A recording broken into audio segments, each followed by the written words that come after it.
In the summer of 1984, fear traveled across the Midwest. From Ohio to Illinois, Indiana to Wisconsin, communities lived in terror of a couple whose crimes seemed to know no boundaries.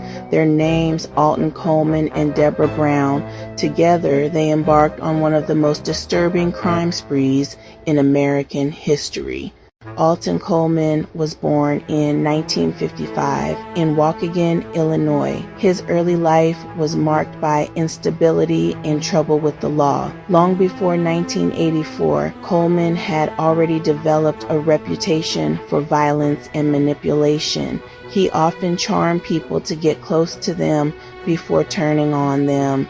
Debra Brown's story was different but equally tragic. Born in 1962, she struggled with learning disabilities and came from a sheltered background.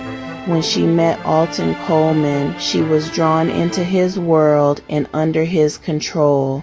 In May of 1984, Coleman and Brown set out on a journey of violence that would last 2 months. Unlike many killers who stay close to home, they move constantly, making them harder to catch. Their trail of crime crossed 6 states: Illinois, Indiana, Ohio, Michigan, Wisconsin, and Kentucky. Their victims ranged in age from children to elderly adults. The couple's crimes included kidnappings, sexual assaults, and brutal murders. What made their spree especially terrifying was its randomness. No one knew who they would target next. In Ohio, a 9-year-old girl named Vernita Wheat was abducted. She never made it home.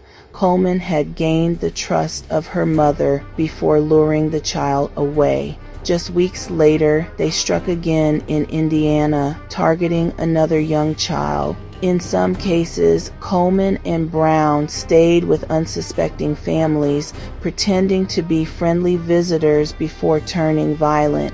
In other cases, they preyed on strangers they crossed paths with while on the run.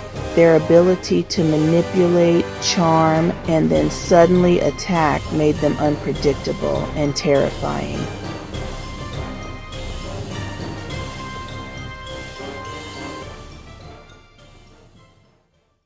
As bodies were discovered and reports spread, law enforcement agencies realized they were dealing with a multi-state crime spree. The FBI joined in, launching one of the largest manhunts of the 1980s. Coleman and Brown were added to the FBI's 10 most wanted list. But even as their faces appeared on newspapers and television screens, the pair managed to keep moving. Each time authorities thought they were closing in, Coleman and Brown slipped away, leaving behind new victims. Finally, in July 1984, after nearly 2 months on the run, the chase came to an end. In Evanston, Illinois, just north of Chicago, Coleman and Brown were spotted. Law enforcement moved in quickly. Unlike the violence of their spree, the arrest was almost anticlimactic. They surrendered without a fight, but the relief across the Midwest was immense. The nightmare was over. After their arrest, both Coleman and Brown faced trials in multiple states. Each state wanted justice for the lives lost within their borders.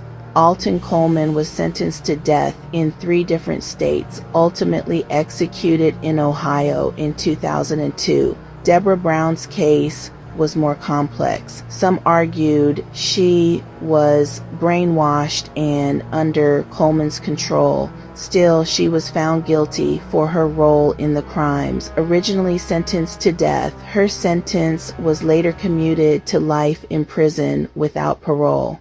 The story of Alton Coleman and Debra Brown remains one of the darkest in true crime history. Their spree wasn't just about violence, it was about trust betrayed. They often entered people's lives through kindness or charm, only to turn that trust into tragedy. For the families of their victims, the pain never truly ended. And for the Midwest, the summer of 1984 will always be remembered as a season of fear when 2 people traveling together left devastation in their path. Alton Coleman and Debra Brown's story serves as a haunting reminder. Evil doesn't always come in the form of a stranger in the shadows. Sometimes it walks right through the front door, smiling, asking for help, pretending to be a friend. And sometimes it comes as a pair,